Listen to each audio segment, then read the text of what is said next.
Olá, família, sejam todos bem-vindos ao estudo diário das Escrituras. Nós finalizamos as designações das sessões de Doutrina e Convênio e ainda tem aqui Joseph Smith, história do versículo 66 ao versículo 75. Vamos estudar hoje do versículo 66, vamos até o versículo 73. Aí eu deixo os últimos dois versículos para amanhã e vou convidar a minha esposa a vir compartilhar com a gente a mensagem de amanhã, tá bom? Então, vamos lá para a mensagem de hoje. Aqui em Joseph Smith História, ele está compartilhando como ele conheceu Oliver Cowdery. Tá bom? Joseph Smith ele compartilha como os dois se conheceram e também algumas experiências que eles tiveram juntos. Tá bom? Então, é essa parte aqui que nós vamos compartilhar. Vamos lá. Começando aqui, então, no versículo 66, diz assim, ó.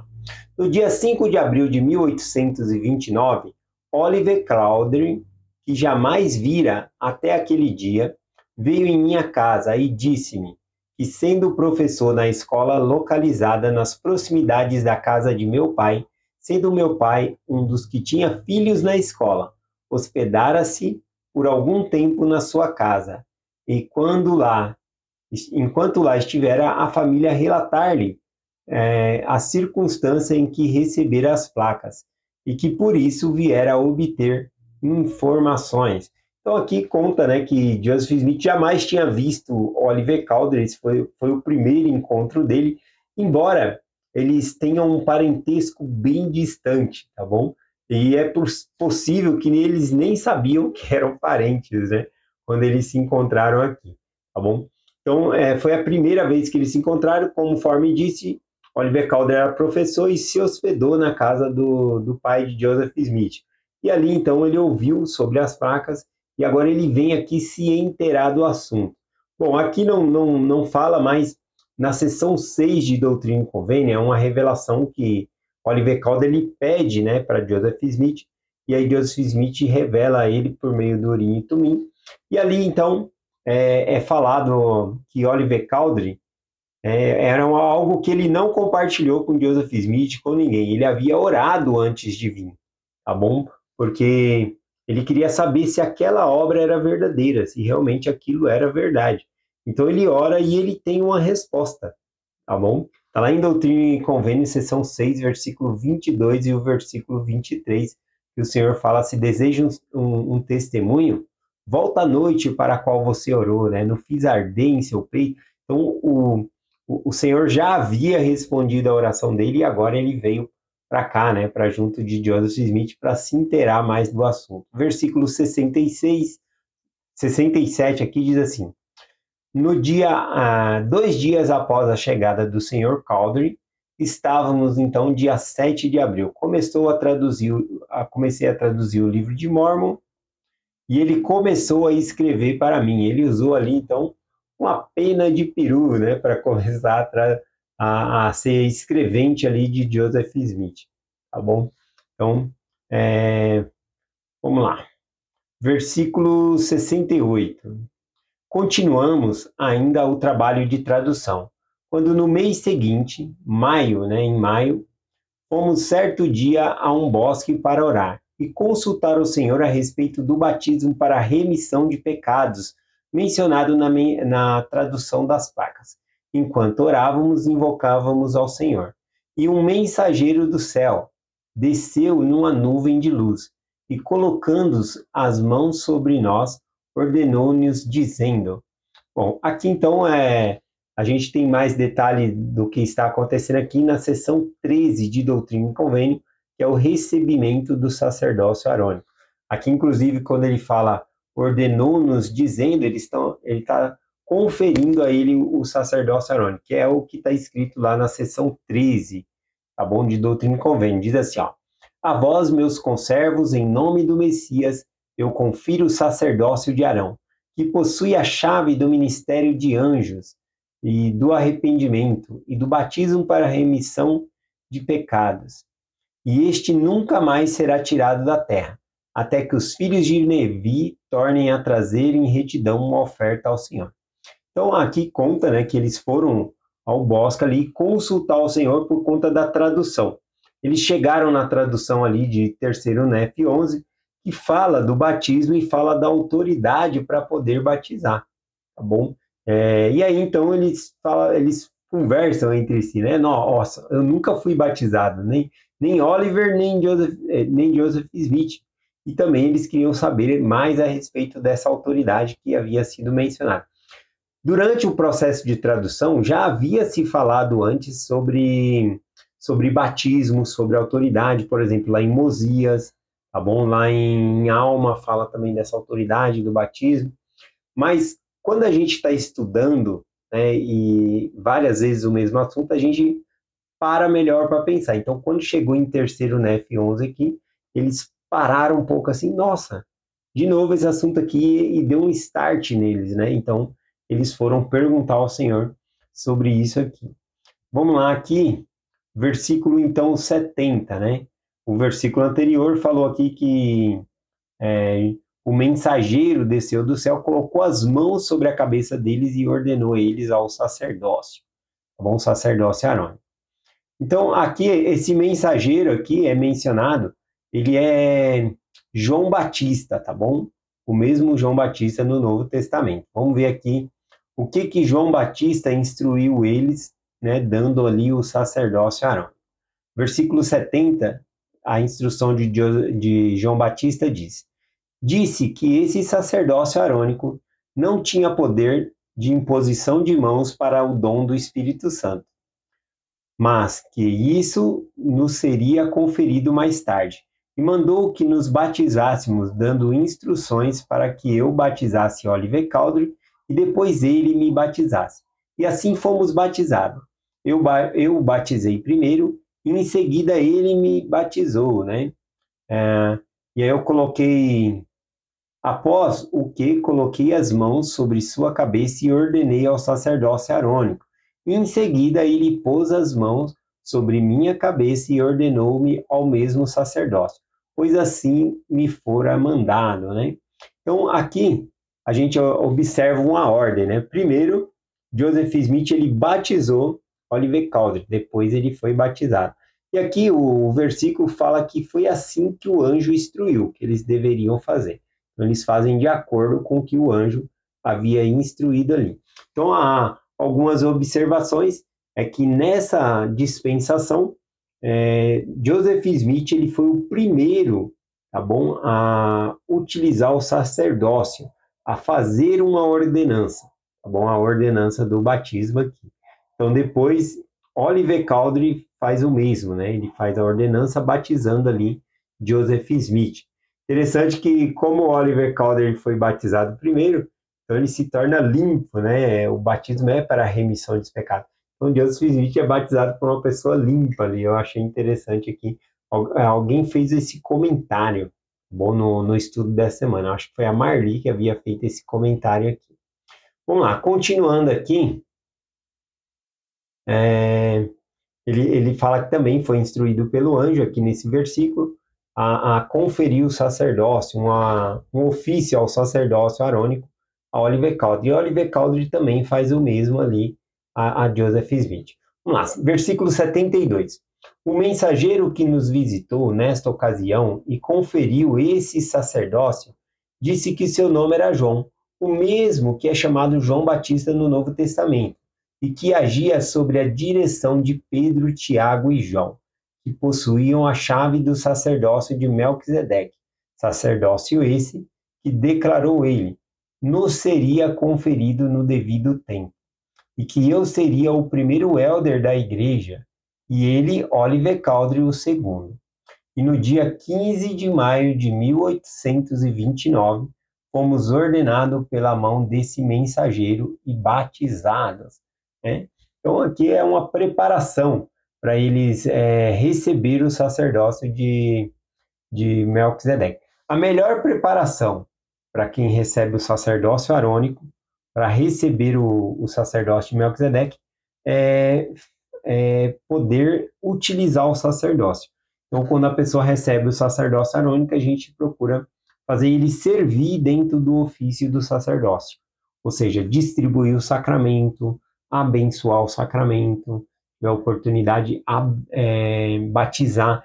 Então, isso é a preparação. A maior preparação para receber o sacerdócio de Melquisedeque, com certeza, é a dignidade da pessoa, né? Mas também oficiar no sacerdócio arônico, tá bom? E aqui a gente vê exatamente João Batista fazendo isso com os dois. Porque João Batista, tendo essa autoridade, ele poderia ter batizado Joseph Smith, ter batizado Oliver Calder, ele poderia ter ordenado um ao sacerdócio, depois o outro, né? Ele poderia ter feito tudo isso, não, mas ele fez e fez um fazendo o outro, para que eles pudessem utilizar. Isso é treinamento, isso é fazer eles utilizar o sacerdócio. Então, isso é muito interessante aqui. Vamos lá, versículo 73, o último versículo que nós vamos ler hoje, tá bom? Aqui da designação. E assim que saímos da água após ter sido batizado, recebemos grandes e gloriosas bênçãos de nosso Pai Celestial. Apenas terminei de batizar Oliver Cowdery, e o Espírito desceu sobre ele, e ele, pondo-se de pé, profetizou muitas coisas que logo deveriam acontecer. E tão logo fui batizado por ele, e também recebi o Espírito de profecia, e profetizei sobre a edificação desta igreja, e muitas outras coisas ligadas à igreja, a essa geração dos filhos dos homens. E estávamos cheios do Espírito Santo, e regozijamo-nos no Deus de nossa salvação. Então aqui tanto Joseph Smith como Oliver Cowdery ficaram cheios do Espírito, tá bom? Mas lembrando que o mensageiro João Batista falou, ó, vocês ainda não receberam o sacerdócio maior para conferir o dom do Espírito Santo para estar com você, mas eles estavam ali cheios do Espírito Santo, né? Acabaram de ser batizados ali, o batismo é para a remissão de pecados, então eles estavam cheios do Espírito ali e compartilhando. Isso me lembrou uma escritura lá em 1 Coríntios 3, 16 e 17, diz assim, ó, não sabeis vós que sois o templo de Deus e que o Espírito de Deus habita em vós? Se alguém destruir o templo de Deus, Deus o destruirá, porque o templo de Deus que sois vós é santo. Então fala que o nosso corpo é um templo de Deus, né? Paulo ele compara aqui como sendo um edifício, um lugar onde habita, né, o Espírito de Deus, tá bom?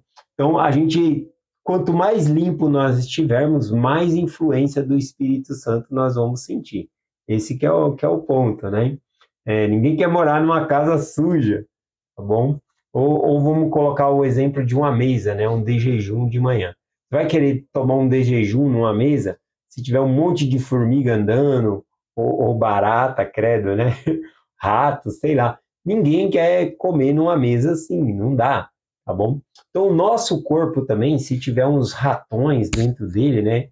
Barata, né? Também o espírito não vai querer habitar. O que simboliza, né? Esses ratos, essas baratas, são sujeiras, pecado. Pessoa cheia de pecado tem dificuldade de sentir o Espírito Santo, tá bom?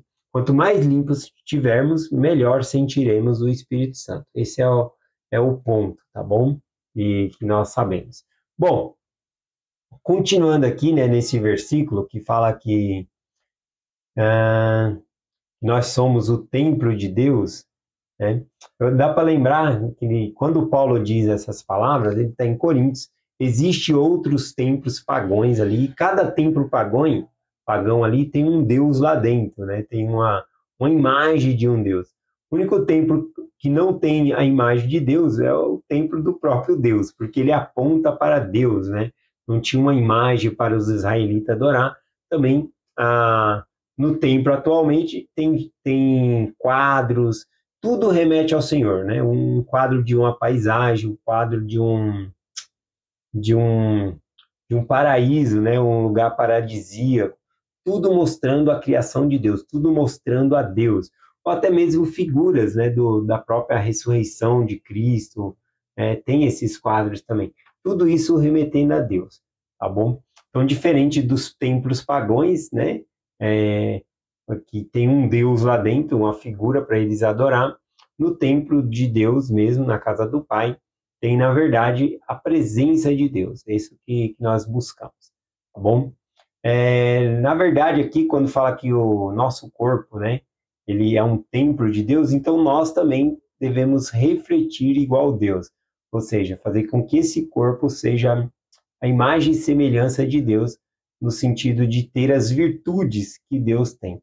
Aqui em Alma 5, por exemplo, é dito: haveis recebido a imagem de Deus em vosso semblante, haveis experimentado essa poderosa mudança em vosso coração, podeis levantar os olhos, tendo a imagem de Deus gravada em vosso semblante. Então, nós sendo o templo de Deus, nós devemos nos tornar limpos, né, para que o Espírito de Deus possa batizar, possa estar em nós, tá bom? Aqui também tem ele faz essa pergunta gentil e suave, né, com uma certa reprovação, quando ele fala aqui: não sabeis vós que sois o templo de Deus e que o Espírito de Deus habita em nós? Então nós devemos estar cientes disso. Aqui ele está dando tanto uma advertência sutil aqui, tá bom? Mas no versículo seguinte, na verdade, ele dá uma advertência severa, né? Ele fala assim: se alguém destruir o templo de Deus, ou seja, ele está falando do nosso corpo, se alguém destrói o próprio corpo, Deus o destruirá. Destruir o próprio corpo aqui seria realmente sujar o corpo com pecados, coisas carnais, tá bom? E aqui a promessa que fala que Deus o destruirá é porque na segunda vinda de Cristo serão queimados, serão destruídos, vai haver uma separação dos justos, tá bom? Então é esse o ponto aqui. Já que nós vimos aqui que tanto Joseph Smith como Oliver Cowdery, eles estavam cheios do Espírito Santo, embora não ainda haviam recebido o dom do Espírito Santo ali, conforme o João Batista prometeu que mais tarde eles receberiam essa autoridade para também ter o Espírito Santo com eles. Então eles estavam tendo aqui, na verdade, uma manifestação do Espírito com eles aqui. Todas as pessoas, né, têm direito a sentir o Espírito Santo. Eu peguei algumas escrituras do Novo Testamento aqui, ó. Em Marcos, capítulo 9, a partir do versículo 38, João ele fala algo para Jesus Cristo, né? Ele diz assim, ó: Mestre, vimos um homem que em teu nome expulsava demônios, o qual não nos segue, e nós lhe proibimos, porque não nos segue. Quando ele fala não nos segue assim, não pertence ao nosso grupo, não é da nossa igreja. Então eles estavam fazendo essas coisas em seu nome e nós proibimos. Jesus, porém, disse: não nos proibais, porque ninguém há que faça milagres em meu nome e possa logo falar mal de mim. Porque quem não é contra nós é por nós. Porque qualquer que vos der de beber um copo de água em meu nome, porque sois discípulos de Cristo, em verdade vos digo que não perderá o seu galardão. Então não é proibido, né? A gente não pode reivindicar o Espírito Santo para nada. Todas as pessoas podem sentir o Espírito Santo, tá bom? Aqui lá em Mateus 18, versículo 20 diz: porque onde estiver 2 ou 3 reunidos em meu nome, aí estou no meio deles, né? Então, seja qualquer local, qualquer igreja, se está falando em nome de Deus, as pessoas vão sentir o Espírito, a presença de Deus ali, tá bom? Então, esse que é o ponto aqui. Qual é a diferença na Igreja de Cristo? A diferença na Igreja de Cristo são as ordenanças e o sacerdócio que valida essas ordenanças, tá bom? Então, essa é a diferença aí na Igreja de Cristo. Mas o Espírito é o mesmo, o Espírito Santo. Se a pessoa é limpa, está sentindo, ele toca, né, as pessoas. Tá bom? Então é isso. É essa mensagem que eu compartilho hoje com vocês, em nome de Jesus Cristo. Amém. Até amanhã.